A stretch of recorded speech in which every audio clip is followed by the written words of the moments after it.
Messi n'a pas digéré certaines critiques. Mardi à ce mercredi, il a tenu à remettre les pendules à l'heure face à James Rodriguez abasourdi.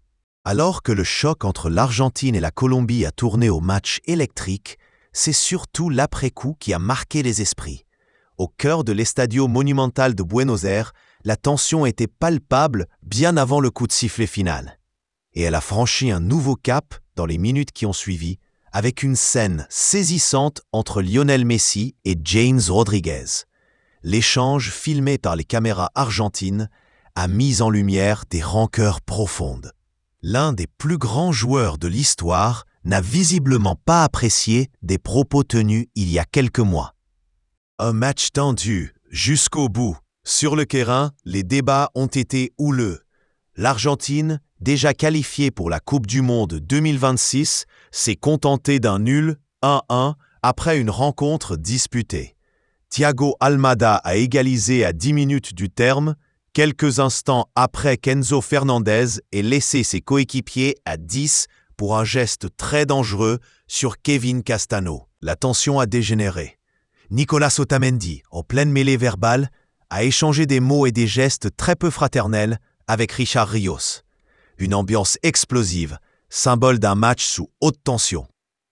Messi règle ses comptes avec James, mais le vrai tremblement de terre s'est produit après la rencontre. James Rodriguez a d'abord été vu discutant vivement avec Cristiano Romero. Puis Lionel Messi est intervenu, visiblement irrité par certaines déclarations passées du meneur colombien. Les deux joueurs se sont approchés, couvrant leur bouche avec leurs mains. Un détail n'a pas échappé aux caméras de TIC Sport. On entend alors Messi dire « Tu as dit qu'on a été aidé en finale » et de conclure sèchement « Tu parles beaucoup ». Face à lui, James paraît désarçonné, cherchant à nier « Mais pourquoi? Je n'ai rien dit ».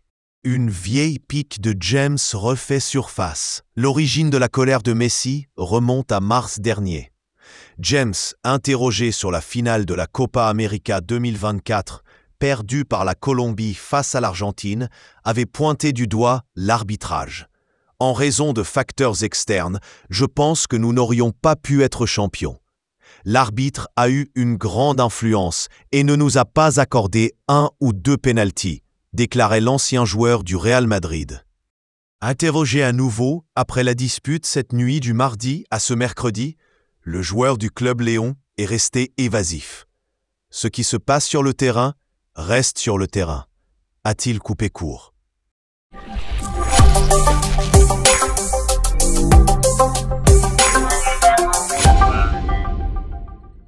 Selon Ben Jacobs, expert saoudien en transfert, Al Hilal a approché Cristiano Ronaldo et Riyad Mahrez pour des prêts. Les géants de Riyad ont été snobés par de nombreuses stars européennes, dont Victor Osimhen, Bruno Fernandes et Théo Hernandez. Malgré des offres très alléchantes, le club le plus titré d'Asie peine jusqu'à présent à attirer ses meilleurs recrues. Lundi, il a été révélé qu'ils avaient commencé à explorer des pistes pour d'autres cibles européennes telles que Darwin Nunez, Jadon Sancho et Angelino. Les médias saoudiens ont ensuite affirmé que Nunez avait également refusé Al Hilal, tandis que les rumeurs d'un accord avec la Roma pour Angelino se sont révélées prématurées.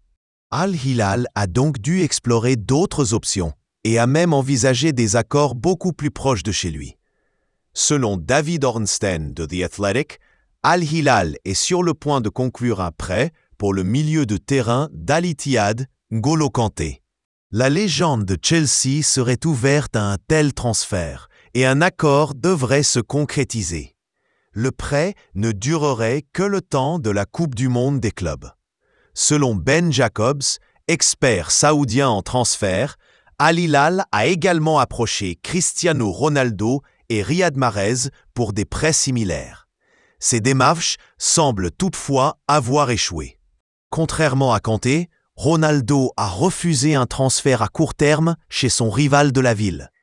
La mégastar portugaise est sur le point de signer un nouveau contrat de 400 millions d'euros avec Al Nassr, Al Hilal aurait également proposé un contrat permanent au joueur de 40 ans.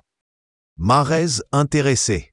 Concernant Mahrez, Jacobs affirme que la réticence est venue de son club, Al Ahly, plutôt que du joueur lui-même.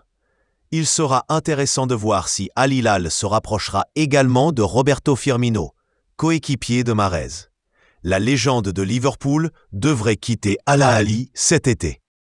On s'attend à ce que Kanté rejoigne Al Hilal, tandis que les discussions avec Angelino sont toujours en cours.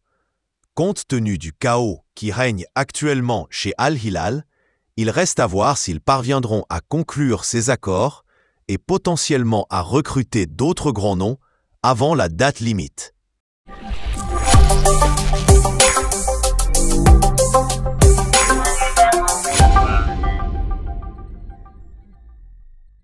Avec le retour de Lalou Akrib du stage de l'équipe nationale, l'entraîneur Joseph Zinnbauer pourrait décider d'aligner le capitaine Riyad Boudebouz comme titulaire lors du prochain match crucial face à l'ESS.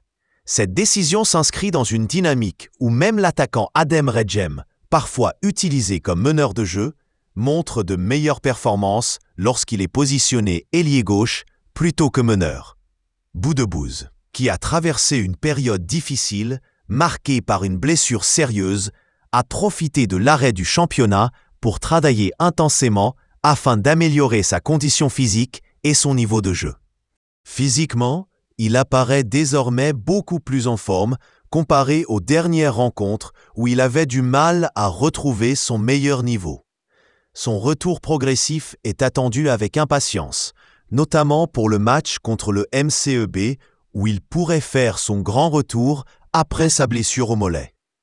Fort de son expérience et de son rôle de leader, Boudebouz est considéré par le staff technique comme un élément clé capable d'apporter un impact significatif sur le terrain. Son influence dépasse le simple aspect sportif, puisqu'il joue également un rôle de guide et de motivateur dans le vestiaire, aidant à stabiliser l'équipe et à encadrer les jeunes joueurs.